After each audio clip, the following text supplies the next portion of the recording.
Bismillahirrahmanirrahim.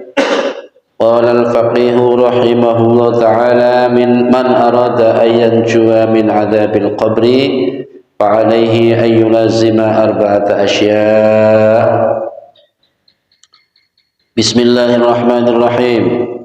Qala berkata al-faqih Syekh Faqih rahimahullahu, semoga Allah memberi rahmat kepada beliau. Man arada ayyan jua min adzabil qabri, barang siapa yang menginginkan selamat dari siksa kubur, fa'alaihi, maka wajib baginya, harus baginya, ayyulazima, hendaknya melazimkan, arba'ata asya, akan 4 perkara. Barang siapa yang ingin selamat dari siksa kubur, maka hendaknya ia melazimkan 4 perkara ini, mengamalkan atau ya mentaati ini. 1. Yang pertama, wa yajtaniba, dan menjauhi, arba'ata asya, 4 perkara pula. Jadi 4 perkara yang harus dipenuhi, 4 perkara yang harus dijauhi. Amal arba'atul lati yulazimuha, adapun 4 perkara yang wajib ia laksanakan adalah famukhafadhatus sholati. Yang pertama adalah memelihara sholat, menjaga sholat. Yang dimaksud ini tentu sholat 5 waktu utamanya. Bagi yang menginginkan selamat dari siksa kubur, ini yang pertama, sholat 5 waktu dijaga betul. Dalam keadaan bagaimanapun, situasi apapun, namanya sholat 5 waktu itu tidak boleh ditinggal. Kalau toh umpamanya tidak sempat-sempatnya sekalipun, itu pun masih tetap ada solusinya. Jangankan yang sehat, yang waras, sedangkan yang sakit saja ada aturan main untuk melaksanakan sholat, sehingga sholat 5 waktu itu benar-benar tidak boleh ditinggalkan. Apalagi kalau kita tahu hakikat dari sholat itu apa, maka tentu tidak akan ingin meninggalkan. Nomor 1 itu sholat 5 waktu. Yang kedua, wasyadaqatu, bersedekah. Makanya sedekah itu tadfa'ul bala. Sedekah itu bisa menolak bala, menghindarkan diri dari macam bala, musibah. Biasakan itu. Usahakan setiap hari tidak ada hari terlewatkan tanpa bersedekah. Meskipun hanya ngasih jajanan anak-anak, gak usah mandang nilainya, yang penting istiqomahnya. Meskipun 1.000 rupiah, belikan jajanan anak-anak, yang ada nilai sedekahnya. Kalau dihitung-hitung sedekah itu ya banyak juga sih. Sekalipun kita memberi nafkah kepada keluarga itu juga dinilai sedekah.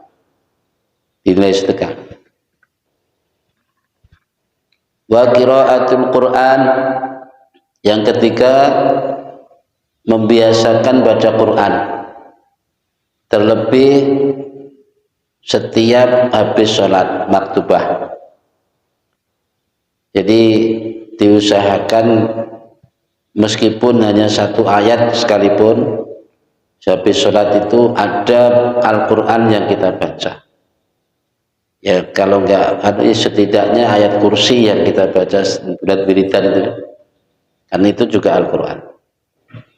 Jadi diusahakan gemar baca Quran, insyaallah itu akan menolong orangnya diselamatkan dari siksa kubur. Wa kasratus tasbih, nomor 4, wa kasratus tasbihi, dan memperbanyak baca tasbih. Subhanallah, subhanallah, subhanallah. Setidaknya pagi-pagi itu sudah disusuli dengan tasbih. Kita membuka hari dengan tasbih, menutupnya dengan tasbih. Jadi orang-orang yang bertasbih kepada Allah di pagi hari, siang hari, dan sore hari, banyak bertasbih. Anjuran Nabi tasbih yang ringan tapi pahalanya besar. Subhanallah wa bihamdih adada khalqih wa ridha nafsih wa zinata arsyih wa midada kalimatih. Itu andaikan ditulis malaikat kualan nulis. Kita sekali ngucap tapi malaikat kualan nulis. Subhanallah wa bihamdih itu ucapannya. Terus disusuli adada khalqih, sebanyak makhluk. Bingung malaikat itu. Bacane pisan jalukane sebanyak bilangan makhluk. Adada khalqih wa ridha nafsih, dan sebanyak ridhamu ya Allah. Wa midada kalimati, dan sebanyak pula tinta yang ditulis untuk menulis kalimat Allah. Ya, kalimati berarti kalamnya Allah atau firman Allah. Wa midada kalimati.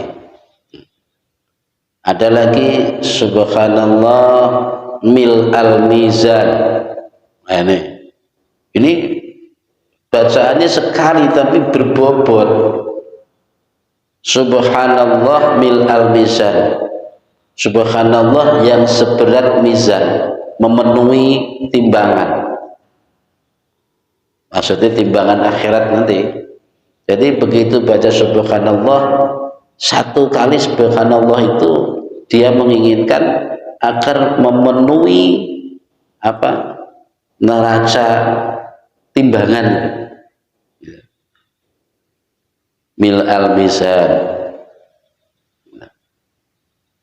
wa muntahal ilmi wa mablaghur ridha wa sinatal arsh. Nah, ini subhanallah macamnya subhanallah. Jadi 4 perkara ini yang insya Allah bisa menyelamatkan seseorang lantaran dia dari siksa kubur. Yang penting kita usahakan ya.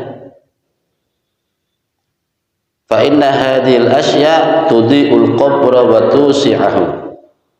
Karena sesungguhnya 4 perkara ini tadi, mulai dari menjaga dan memelihara sholat 5 waktu, bersedekah, baca Quran, memperbanyak tasbih, ini sesungguhnya akan menerangi kubur, meluaskan kubur. Ya. Kalau Allah hendak meluaskan kubur kan enggak terbatas. Kalau Allah hendak menerangi kubur seseorang kan enggak ada yang bisa mensifati. Terserah. 4 perkara ini. Makanya benar-benar jaga nih sholat 5 waktu itu. Apapun alasan seseorang, apalagi kita ini ya katakan sudah seringkali ngaji, 5 waktu jangan sampai kita abaikan. Kalau hanya sekedar sholat gitu aja, ya mungkin biasa aja, tapi harus diusahakan nilainya, bobotnya. Kalau awalnya biasanya sholat biasa, tapi kita tingkatkan, usahakan untuk berjamaah gitu. Terus adapun 4 perkara yang harus ditinggalkan, dihindari, dijauhi. Wa amal arba'atul lati yajtanibuha, Adapun 4 perkara yang harus dijauhi adalah falkidbu, berdusta. Pokoknya ucapan-ucapan yang berbau dusta, bohong, kita hindari sekecil apapun. Meskipun jujur itu kadang pahit, tapi ya kita usahakan untuk bersikap jujur gitu. Jangan sampai berdusta. Meskipun ada maunya, itu nek gak rodok dibohongi ini ora oleh untung nih. Ya begini ya. Meskipun ada maunya, yang begini harus kita hindari. Kalau ingin selamat siksa kubur. Wal khianatu. Kemudian yang kedua khianat. Khianat tentu apa ya? Berkhianat akan amanah Allah. Khianat dalam hal apa saja tuh, boleh mengkhianati teman, mengkhianati saudara, mengkhianati keluarga, mengkhianati, lebih-lebih mengkhianati Allah. Ya, kata-kata khianat itu berarti kan mencederai amanah. Bicara amanah, amanah itu kan titipan. Kalau bicara amanah ya tak terhitung amanah Allah itu. Umur amanah, kesehatan amanah, itu ilmu amanah. Ini yang ada di diri kita aja. Apalagi nikmat apa saja yang di tubuh kita aja itu amanah. Karena dalam surat apa itu diterangkan latus alunna yauma idin anil naim, bahwa nanti kalian akan ditanya di hari itu, akan ditanya tentang nikmat. Maksudnya ditanya bagaimana nikmat itu kau lakukan, kau gunakan, kau manfaatkan. Karena nikmat itu amanah. Belum lagi amanah yang di luar kita, entah itu anak, istri, keluarga, pekerjaan, jabatan, itu amanah semua. Makanya jauhi sifat cederai amanah atau khianat, mengkhianati amanah, jauhi itu. Kalau seorang guru, seorang pengajar, kita juga memenuhi haknya si murid, ya, itu ya kadang yang sering kali saya buat pelajaran. Anak ini jauh-jauh datang, mesti dia harus mendapatkan haknya. Apa itu? Ya diajarin. Meskipun satu anak. Makanya kalau kadang tak ada ngajinya libur, ini sudah pertimbangan terakhir. Sekian banyak pertimbangan sehingga terpaksa harus diliburkan, ya libur. Itu seringkali saya buat pelajaran. Jadi tidak sekali-kali saya meliburkan. Iman. Karena kadang anak datang jauh-jauh, masa nggak di antara orang tuanya. Di sini sekalinya dinggur nih, nggak diajarin, nggak diberi haknya, kan mengkhianati. Yang itu yang seringkali saya alami buat pelajaran begitu. Karena mereka juga amanah. Titipan Allah didatangkan ke sini untuk mendapatkan haknya, mendapatkan ilmu. Jadi yang perlu dijauhi adalah dusta, berbohong, ya. Kemudian berkhianat. Yang ketiga wan namimatu, adu domba. Namimah itu cara bahasa sekarang ya provokator. Benar. Kalimat atau apa saja sekiranya membuat orang lain menjadi bertentangan, berselisihan, itu perlu sekecil mungkin perlu kita hindari. Ya, meskipun itu jujur, tidak semua kejujuran itu disampaikan, tidak semua kebenaran itu perlu disampaikan. Ya, kadang perlu disikapi saja. Umpamanya kita mendengar dan menyaksikan, ya, ada teman mempunyai suatu kekurangan, ya katakan aib, Lalu ada teman satunya yang mempunyai kepentingan dengan teman kita ini. Ya, nah, aib ini kan namanya aib kan tentu suatu kekurangan. Ya, kalau andaikan kita ceritakan kepada teman tadi yang bermaksud baik, tentu akan jadi pertentangan antara dua teman kita ini. Meskipun kita akan menyampaikan hal yang benar, tapi hal itu tidak perlu kita lakukan sepanjang kita pertimbangkan manakala menimbulkan keretakan atau permusuhan. Namimahnya begitu, ibaratnya omongan dari sini dijual ke sana, omongan yang ke sana dijual ke sini, sehingga semakin digoreng semakin panas hubungan satu sama lain. Itu namanya namimah. Dan itu perlu kita jauhi sikap-sikap seperti itu. Wal bauli alal badan, kencing di atas badan, maksudnya berdiri, inilah. Kencing di atas badan maksudnya berdiri. Jadi yang perlu dijauhi ya, bohong, berkhianat, adu domba, dan yang keempat, kencing dengan berdiri. Ini dipikir apa sih hubungannya kencing dengan berdiri dengan siksa kubur itu? Ternyata gini, Nabi ini pernah bersabda, faqad qala, lan sungguh Nabi pernah bersabda,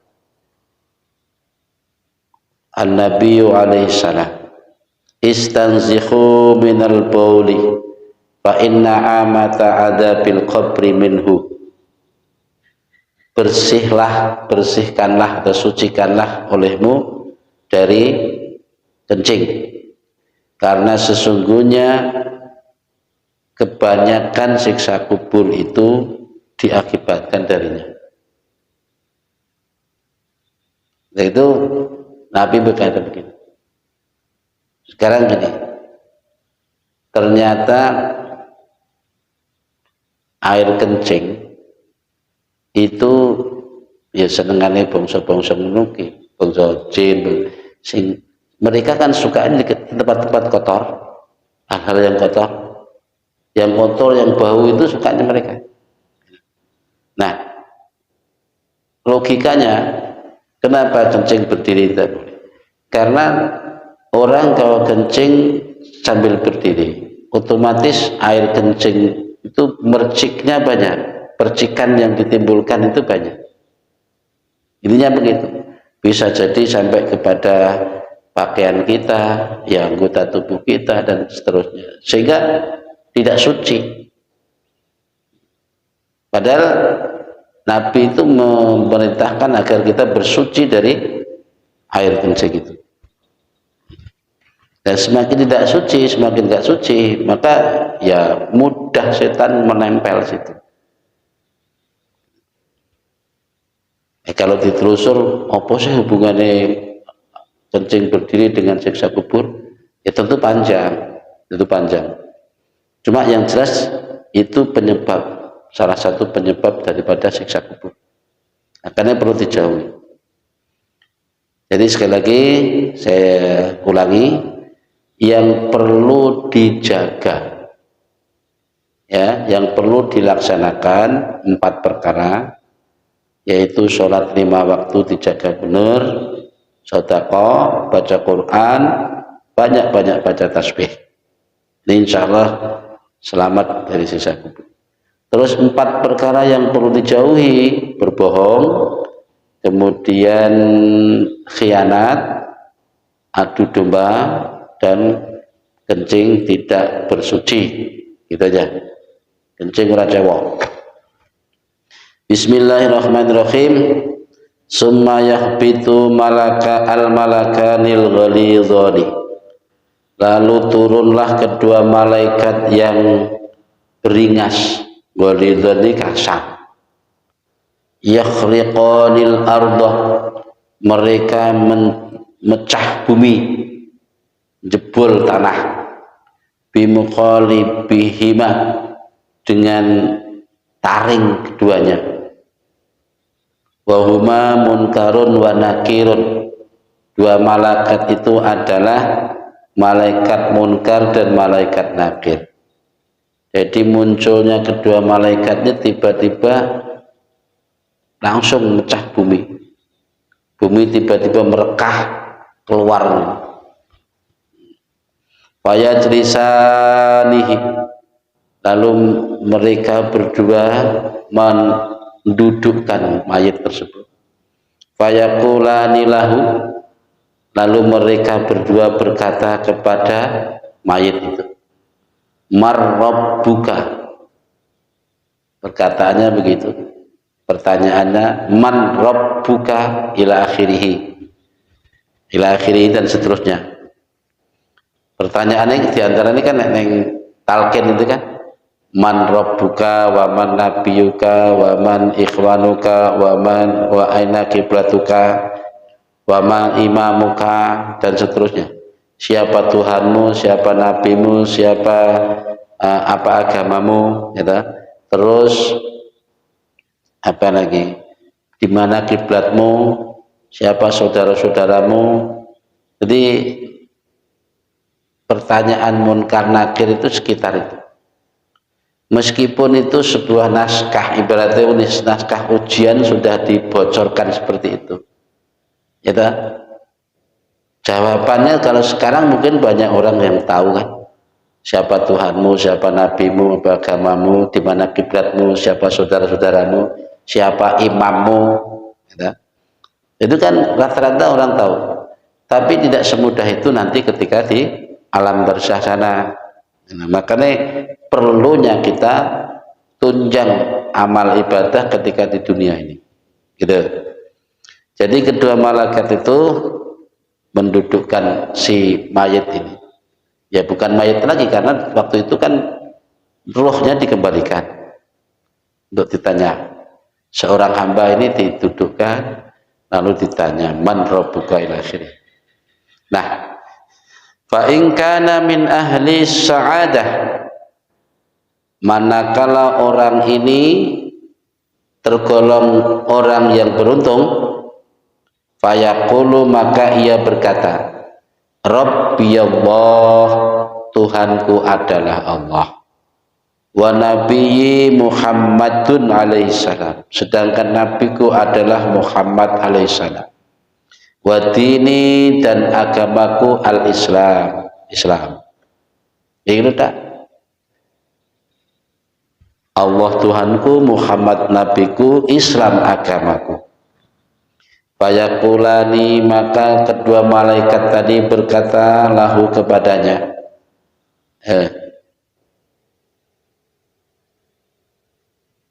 summa num naumatal arusi. Ya sudah, kalau begitu istirahatlah, tidurlah sebagaimana tidurnya pengantin baru. Dipersilahkan tidur, di situ sudah dipersiapkan tempat tidur yang layak, yang nyaman. Wa yaftahani lahu, dan kedua malaikat ini membuka baginya kuwatan inda rasihi. Kuwatan itu di sini maknanya lubang angin, maksudnya jendela. Ya, mungkin bayangan kita masa yang jero kuburan lubang angin dah. Ya bisa jadi di tempat itu dikasih senyaman mungkin, gitu. Kemudian ruangan itu dibukakan jendela, di mana jendela ini nerobos langsung arah ke surga. Itu di dekat kepala si mayat ini dibukakan jendela sehingga angin segar keluar. Fayanzuru minha ila mansilihi wa maq'adihi fil jannah. Maka dari lubang itulah si mayat ini bisa melihat tempatnya dan tinggalnya nanti di surga. Gitu. Jadi setiap dia istirahat, lihat dari lubang itu, oh somben tempatku ning kono kae, wis ketok kelihatan. Itu kalau orangnya tergolong orang yang beruntung. Ya beruntung itu mau bisa jawab malaikat, pertanyaannya malaikat dulu. Sudah. Summa yarji'ul malakani, lalu kedua malaikat itu kembali lagi ma'ar ruhi, sambil membawa rohnya ilas sama'i, kepada langit, ke langit. Wa yaj'alanir ruha, dan menjadikannya ruh tersebut fil qanadilil mu'allaqati bil arsy. Mereka meletakkannya ruh tersebut di dalam qandil itu, kalau dibahasakan lentera. Lentera lampu yang besar yang tergantung di aras. Disitulah tempatnya rohnya orang-orang mukmin. Sudah memang disediakan gitu. Sudah, berarti kan jasad tadi kan sudah kembali lagi, tidak diperluh lagi kan. Tapi dia menerima nikmat kubur tadi. Diberi kenyamanan. Bismillahirrahmanirrahim. Waruwiya, dan diceritakan an Abi Hurairah, dari Abu Hurairah radhiyallahu anhu, qala, berkata Abu Hurairah, qala alaihi salam, bersabda Rasulullah sallallahu alaihi wasallam, yaqulullahu ta'ala, berfirman Allah Ta'ala. Jadi ini berurutan dari firman Allah, dari Rasulullah, lalu diriwayatkan oleh Abu Hurairah. Ini kan? Nah, ini berarti hadis disebut hadis qudsi. Hadis karena yang menceritakan Rasul, disebut qudsi karena yang diceritakan Rasul itu berupa firman Allah yang di luar Al-Quran itu. Firman Allah yang di luar Al-Quran, selain Al-Quran lah. Nah, ini firman Allah begini, la akhruja abdan min ibadi minad dunya wa ana uridu an aghfura lahu illa naqastu min syai'i amalihi bisa qamin fi jasadihi au bidhikin fi ma'ishatihi au bima yusibuhu min ghammin fa in baqiya alaihi min sayyiatihi syai'un syuddidat alaihi al-maut hatta yalqani wa la sayyi'ata alaihi wa izzati wa jalali. Ketika ini langsung dapatkan. Inilah mungkin selama ini kita baru tahu ini. Allah berfirman begini, tidak sesekali aku keluarkan seorang hamba, maksudnya dicabut ruh, dimatikan. Tidak sesekali seorang hamba meninggalkan dunia ini, mati berarti, sedangkan aku menginginkan mengampuni dia. Ini kata Allah begitu, kecuali akan aku kurangi amal-amal kebaikan, kejelekannya. Jadi ini enek hamba, ada seorang hamba yang Allah kehendaki ingin diampuni dosanya. Allah menghendaki mengampuni dosanya. Allah caranya begitu. Amal perbuatan kejahatannya dikurangi. Dengan cara apa? Diberi rasa sakit. Mungkin jasadnya mulai rentah. Biar sehat gak karuan bangga, begitu sudah menjelang tua sakit-sakitan. Itu memang rencana Allah. Makanya dikai sakit yaitu rencana baik Allah mengurangi dosanya orang ini, atau dengan cara diberi kesulitan dalam kehidupan. kekurangan nafkah, pokoknya sulit lah, nggak kayak yang lain. Atau diberi musibah, entah itu yang sakit, entah itu apa kesedihan, prihatin. Ternyata itu rencana Allah. Dengan rencana begini, Allah hendak mengampuni dosanya. Fa in baqiya alaihi min sayyi'i syai'un, manakala masih tersisa kejahatannya itu, dikasih begitu, dihitung-hitung dosane sih enek, maka Allah beri apa kesulitan atau kesakitan dalam menjalani sakaratul maut. Gini. Jadi rasa sakit ketika sakaratul maut itu juga sebagai tebusan daripada kejahatan atau dosa-dosa yang telah lalu. Dan itu memang sengaja Allah kasih begitu. Ini hadis kuncinya. Sehingga ia bertemu dengan aku, sudah tidak ada lagi dosa.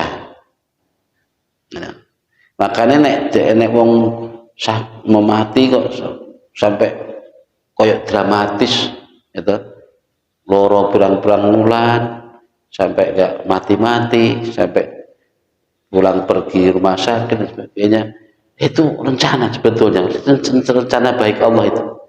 Jangan lalu kita malah seudon kalau kita kalau wong apik kaya ngono mati ni angel. Padahal itu rencana nih Gusti Allah padahal itu. Ya. Bisa jadi Allah akan menghapus dosanya sebersih-bersihnya dengan cara begitu.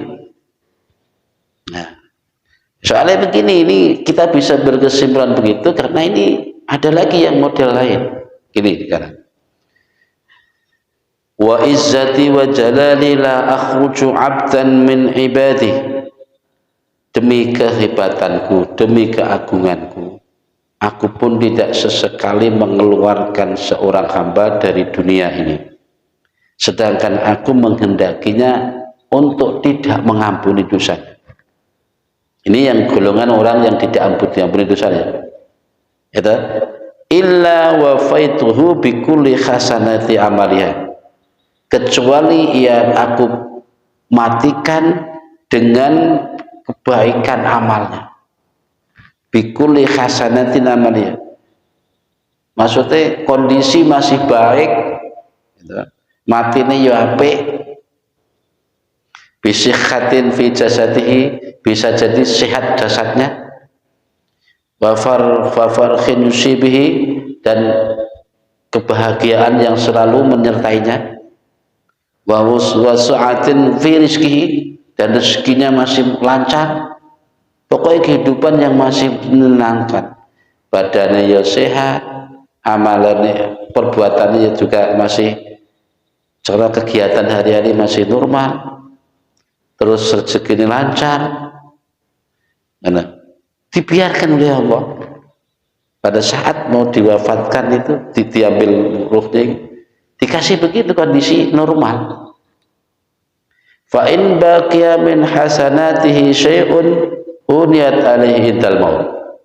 Kalau masih ada kebaikannya tersisa itu, maka Allah juga kasih kemudahan kematiannya itu.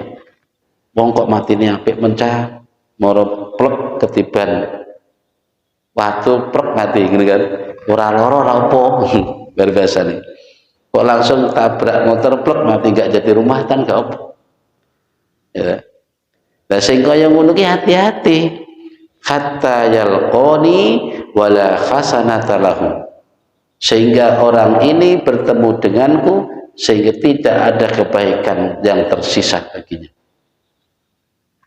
Nah, ini kan ternyata juga apa yang selama ini kita anggap baik belum tentu baik. Buktinya ngono mah. Ketika ada orang yang meninggal diawali dengan ya pokoknya susah payah, sakit berbulan-bulan, jadi rumatan, ya terus hidupnya juga susah. Ternyata disitulah dibalik itu ada hikmah. Allah punya rencana, yaitu ingin menghapus dosanya sebersih-bersihnya. Bahkan sampai meninggalnya pun sampai susah, mendelih, meripati meloro, sampai pokoknya macam-macam lah. Nah, itu nek wong sing dikehendaki Allah hendak diampuni dosanya, mungkin dengan cara begitu. Bukti ini nek sing cara digawe apik-apikan, ternyata justru itu yang dikehendaki Allah untuk tidak diampuni dosanya. Wis dientek-entekna Bang, amal baiknya habis-habiskan sekalian ketika di dunia. Kesenangannya dihabis-habisin. Allah kasih kelonggaran, silahkan. Masih sehat, masih normal, ya, masih beraktivitas, rezekinya masih lancar, ya. Tapi Allah kasih kematian dalam kematian yang mudah. Ternyata di balik itu, ternyata Allah berencana untuk tidak mengampuni dosa. Nah, itu kayaknya kan di luar timbal baliknya kan dengan selama ini yang kita anggap baik. Bismillahirrahmanirrahim. Qala Abul Aswad, berkata Abu Aswad, kunna inda Aisyah radhiyallahu anha, kami waktu itu bersama Siti Aisyah. It saqata pistolan ala insanin fadakhaku. Faqalat Aisyah radhiyallahu anha, sami'tu Rasulullah sallallahu alaihi wasallam ma min mu'min yushaki bi syaukatin illa rufi'a lahu biha hasanatan wa khutta anhu biha sayyi'atan.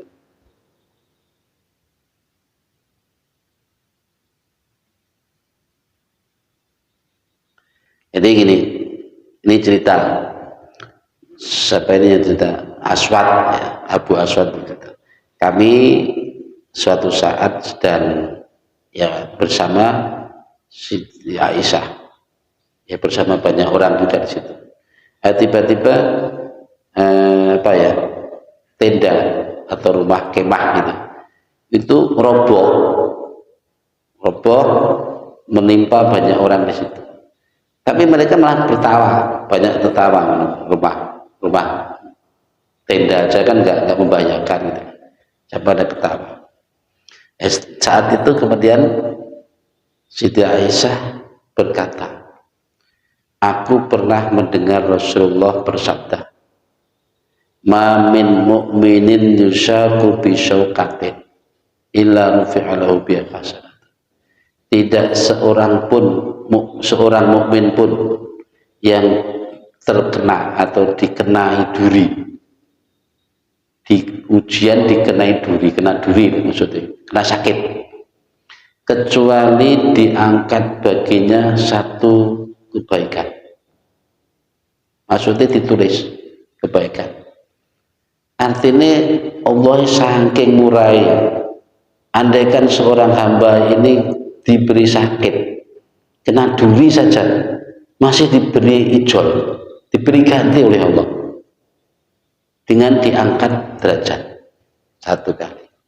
Bukan hanya itu, wa khutta anhu biha sayyi'at, dan kesalahannya dihapus satu. Sekali kena sakit tadi deh, derajatnya diangkat satu, kesalahannya dihapus satu. Jadi tetap Allah kasih ganti gitu. Saking murah Gusti Allah. Ya kayak mana mau Siti Aisyah berkata demikian, itu menceritakan cerita Rasulullah itu kan. Orang-orang pas kena kerobohan rumah, kerobohan kemahan, itu kan anggapan itu sebuah musibah gitu. Jadi menghibur mereka sehingga Siti Aisyah menceritakan sabda Rasulullah. Tidak ada seorang mukmin pun yang kena musibah atau terkena rasa sakit kecuali ia diangkat derajatnya satu kali derajat dan dihapus dosanya satu kali dosa. Ini kan sehubungan dengan cerita di atas yang tadi kan.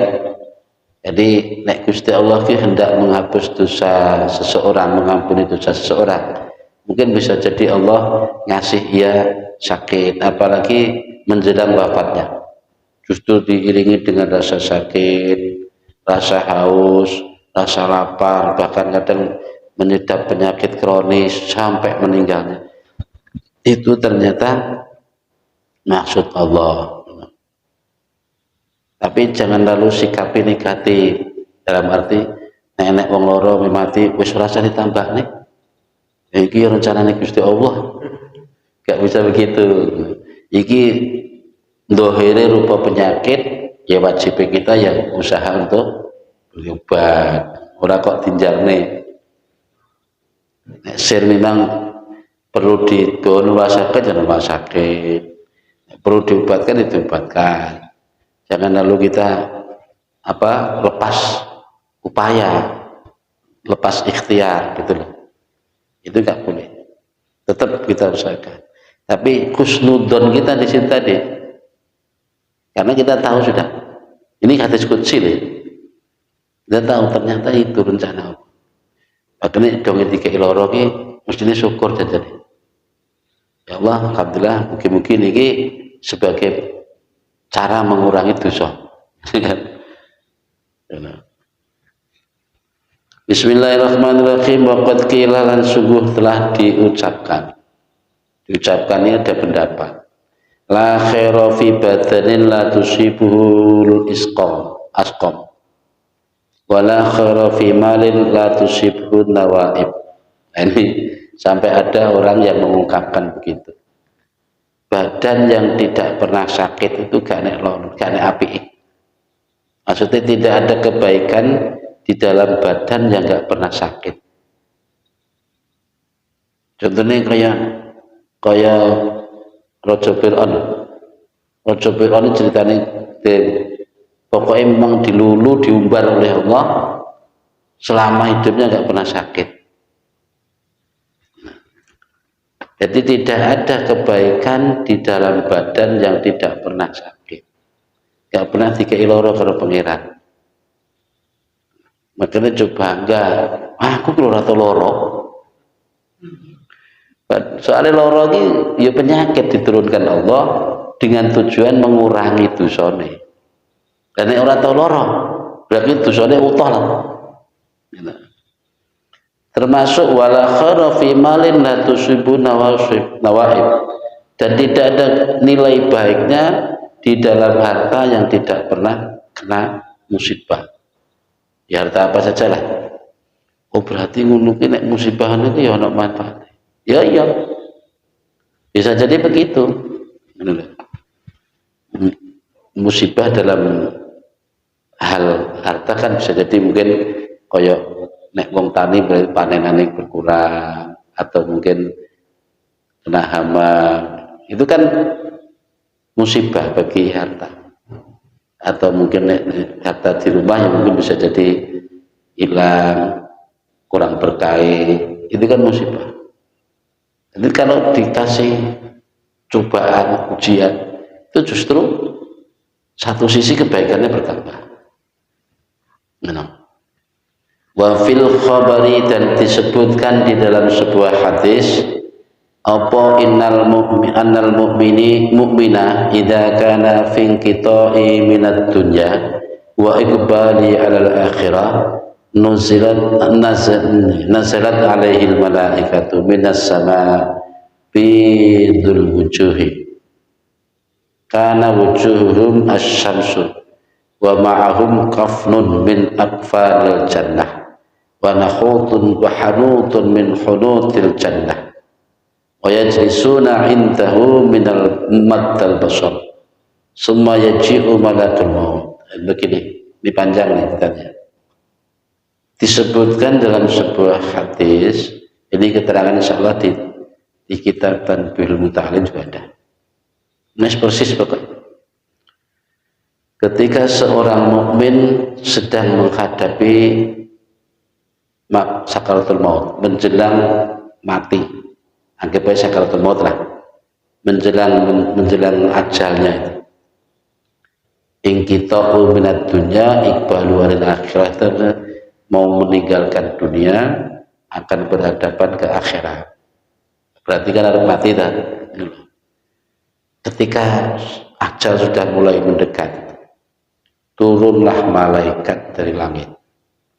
malaikat ini wajahnya berseri-seri bersinar seperti matahari. Pokoknya orang memandang silau. Ya.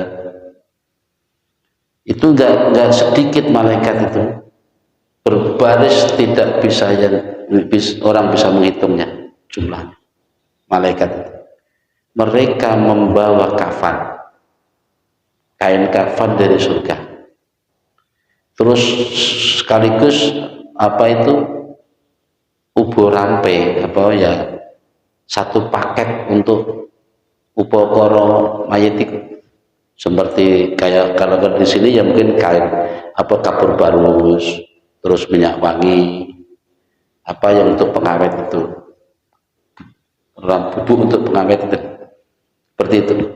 Jadi khanutun di sini maksudnya ramuan untuk pengawet. Itu semua di bawah satu paket dari surga.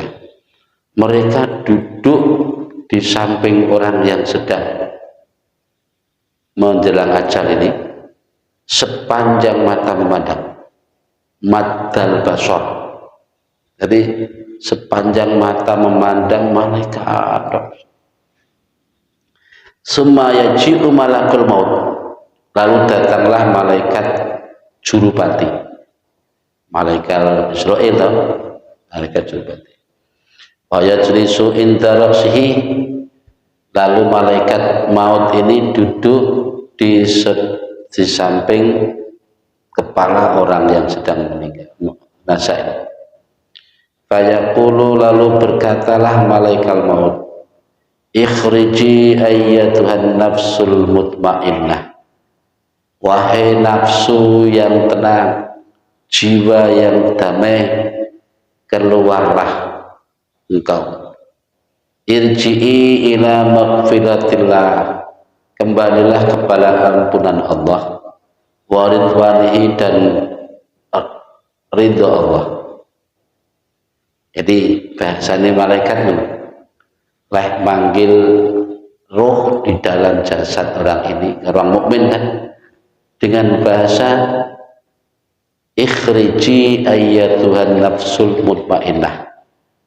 Yang dipanggil itu jiwa yang damai, yang tenang, karena jiwanya orang mukmin, gitu. Pakai bahasa nafsul mutmainnah, jiwa yang tenang. Wahai keluarlah jiwa yang tenang, kembalilah kepada ampunan Allah dan ridhonya. Terus qala alaihi salam, saat itu Nabi bersabda. Nabi sini tanah kan Nabi tadi. Nabi lalu berkata, fayajlisu fatakhruju wa tasilu min badanihi kama tasilu qatratu minas saqal. Lalu pelan-pelan itu ruh keluar mengalir dari jasad, meninggalkan jasad, seperti aliran sungai, sungai kecil mengalir. Terus fayakhuduna, lalu malaikat mengambilnya, menyambutnya. Malaikat yang sudah siap mengambilnya, wa yad'unaha, dan meletakkannya alama fi aidihim. Alama fi aidihim artinya malaikat kan sudah menyiapkan kain kafan tadi, ya, termasuk ramuan-ramuan itu disiapkan. Begitu itu keluar, roh itu mengalir sedikit mengalir, ditambani malaikat pelan-pelan, lalu diletakkan di atas kain kafan tadi. Wa yadrujuna fi tilkal afkan, dan memasukkan di atas kain kafan tadi.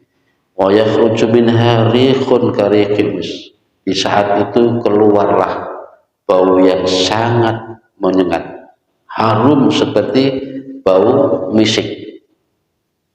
Ini Nabi menceritakan begitu. Jadi keluarnya roh seorang mukmin itu dibarengi dengan hawa bau yang harum. Wa qala alaihi salam, dan berkata pula Sayyidina Nabi, wa ma yas'utuna ala malaikatin illa qalu ma hadhihi ar-rihut thayyibah. Ini kronologi ini kan menurut Setelah ruh tadi keluar sepenuhnya, lalu diletakkan di atas kain kapahan, di saat itu dibarengi dengan bau harum seperti bau misik, ya, lalu dibungkus sedemikian rupa. Nabi sampai menceritakan begini, wa ma yasqutuna ala malaikatin illa qalu ma hadhihi rihut thayyibah. Malaikat yang ditugaskan menyambut tadi membawanya naik ke atas langit, mau dibawa menghadap Allah tuh. Sepanjang jalan dilewati oleh malaikat-malaikat. Setiap malaikat yang dilewati itu berkomentar, ma hadhihi rihut thayyibah, ini bau apa kok harum sekali, ini baunya roh siapa kok bau sekali. Fayaqulu hadhihi rihu fulanin, malaikat yang membawa tadi menjawab, ini baunya ruh fulan, fulan bin fulan. Jadi disebutkan namanya. Jadi si A bin si B disebut. Jadi malaikat sana semua ngerasani. Oh iya nek iku apik wong nalika nentunya wong apik. Hidupnya baik, suka menolong sama tetangga baik. Pokoknya malaikat menceritakan kebaikan. Yadkurunahu bi akhsani asma'ihi. Yadkurunahu ki malaikat padha ngrasani. Tapi menyebut nama baiknya. Oh iya kalau itu orangnya baik memang. Masya Allah sampai segitu baunya wangi betul. Ini yang berkomentar malaikat yang dilewati. Allati yad'a biha fid dunya, sebagaimana ia dijuluki di dunia. Wong memang di dunia juga dia orang baik, akhirnya malaikat pun juga menyaksikannya dia orang baik. Wa idan tahu biha ila sama, ketika sampai di langit yang membawa tadi, malaikat bertugas membawa tadi, istaftahu fataftahu lahum abwaabas sama, maka mereka berizin untuk agar pintu langit dibukakan. Kemudian dibuka betulan. Ya, wa yasyuha min kulli sama'in malaikatun. Akhirnya malaikat yang di situ ikut ngiring juga sampai ke langit berikutnya. Kata yang tahu biha ila sama'i sabi'ah, sampai ke langit yang ke-7. Yunati munatin min kibarillah. Setelah itu tiba-tiba ada suara. Yunati munatin itu ada suara. Ya tentu Allah, maksudnya Allah yang berfirman. Cuma tidak kita boleh menggambarkan bahwa firman Allah itu bersuara berhuruf, enggak. Malaikat itu yang tahu ini gitu. Kalau coro dibahasakan kita mungkin uktubu kitabahu fi illiyin, tulis oleh kalian nama si fulan ini di surga illiyin. Jadi di alam illiyin, alam paling tertinggi, namanya tulis situ. Warudtuhu ilal ard, kemudian kembalikan lagi, bawa kembali ke bumi. Jadi malaikat setelah menghadap sana dengan proses perjalanan sedemikian rupa tadi, ya, setelah sampai kepada hadratillah, nama anak orang ini yang meninggal ini, terus ditulis di illiyin, lalu Allah memerintahkan malaikat tadi untuk membawa kembali ke dunia, ke bumi. Fa innahu khalqun min khuliqa minha kama bainahu, karena ini dia diciptakan dari bumi, maka kembalikan ke bumi. Maksudnya bukan roh yang dengan tadi, tapi jasadnya itu kan diciptakan dari bumi, kembalikan ke bumi. Nah, itu sebagaimana firman Allah dalam Al-Quran itu kan, minha khalaqnakum wa fiha nu'idukum wa minha nukhrijukum taratan ukhra. Ini yang biasa kita baca pada saat kita habis mengubur mayat itu kan. Kenapa kita suruh disunatkan untuk melintir tanah kita 3 kali, tiga butir. Pertama kita ucapkan minha khalaqnakum, dari tanah aku ciptakan kalian. Kemudian butir yang kedua kita bacakan wa minha wa fiha nu'itukum, dan ke dalam tanah aku kembalikan kalian. Terus butir yang ketiga dibacakan wa minha nukhrijukum taratan ukhra. Dan dari bumi pula engkau akan aku kembalikan. Maksudnya di suatu saat nanti akan dibangkitkan. Akhirnya maksudnya gini, manusia diciptakan dari tanah, dikembalikan ke tanah, kemudian nanti juga akan dibangkitkan dari tanah pula. Minha khalaqnakum wa fiha nu'itukum wa minha nukhrijukum taratan ukhra.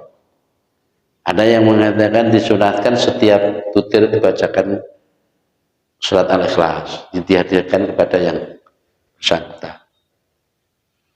Itu caranya begitu. Sebelum kita meninggalkan mayat, meninggalkan kuburan, biasanya kan gitu.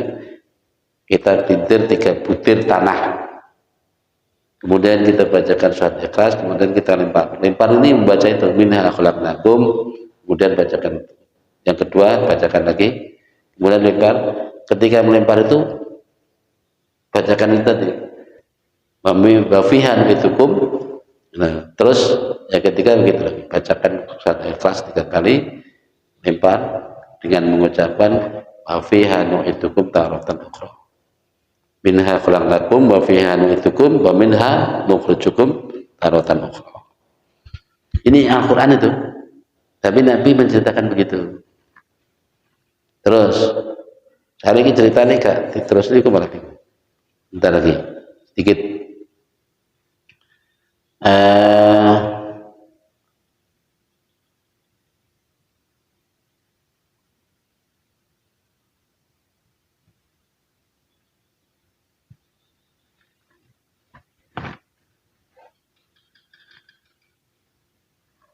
Qala alaihi salam, lalu Nabi bersabda.